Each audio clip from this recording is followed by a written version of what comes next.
중국에서 두 번째로 큰 담수호인 둥팅호엔 예년보다 많은 비가 내렸습니다.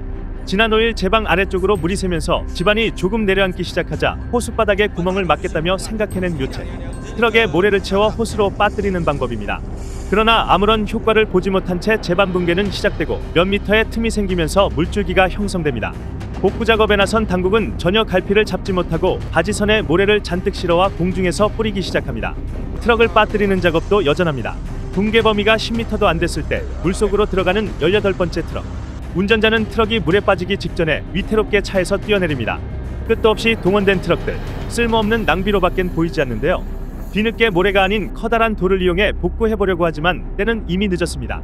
결국 약 10m였던 붕괴 제방 길이는 하루도 지나지 않은 6.15 후 220m까지 넓어졌습니다.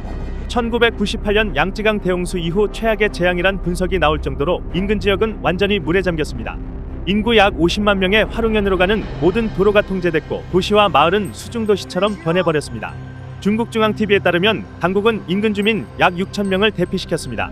구조대원들은 물에 잠긴 마을을 배를 타고 돌아다니며 미처 대피하지 못한 주민들을 구했습니다.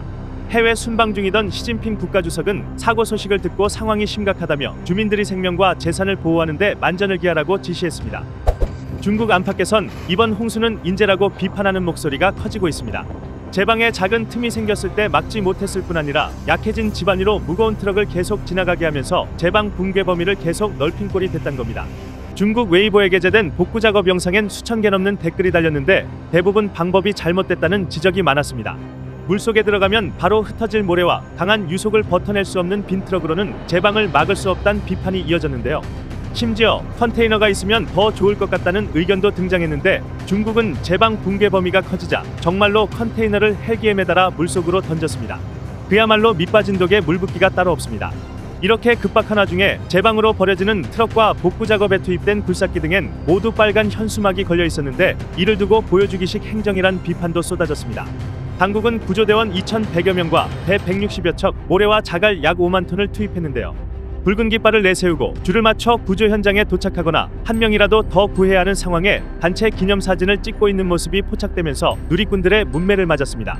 실제로 중국 관영 매체들에서 편집해 보도한 영상들을 보면 하나같이 웅장하고 희망찬 분위기를 주는 음악이 배경에 깔렸고 인민해방군이 구조 작업에 열중하는 모습을 중점적으로 비췄습니다.